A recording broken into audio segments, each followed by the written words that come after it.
बाकायदा आगाज करते हैं और शामिल करते हैं अब तक की अहम तरीन खबरें। ब्यूरो चीफ जावेद अली चना हैदराबाद तालकल लतीफाबाद के हल्का PS 62 के इलाके जमानी गोट गंजू टक्कर में मीर मोहम्मद चांडियो, शाहबुद्दीन पठान, रिजवान बंगश, मुख्तियार राइन, पेश इमाम, अब्दुल रहीम सदीकी, लाजफर खान, नूर अहमद बरोही, सलमान उर्फ चाइना की ज़ेर सदारत कार्नर मीटिंग मुनक़िद हुई। इजलास से खिताब करते हुए शरका ने कहा कि वह तवील अरसे से बुनियादी सहूलियात से महरूम है।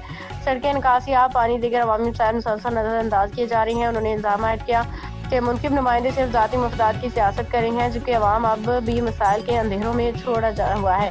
शरका का कहना था कि हम पीपल्स पार्टी के जाले हैं और शहीद जुल्फ़िकार अली भुट्टो के नजरिए पर यकीन रखते हैं।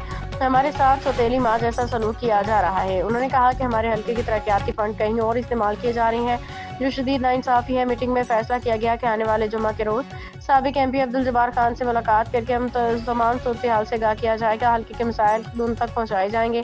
शरका ने ऐलान किया कि अगर अब्दुल जब्बार खान अवामी खिदमात की बहाली का वादा करते हैं तो हम उन्हें आइंदा इलेक्शन में बिला मुकाबला कामयाब कराने के लिए मुतहिद हो जाएंगे। मीटिंग के इख्तिताम पे इलाके की बेहतरी और अमन तरक्की के लिए खसूसी दुआ कराई गई।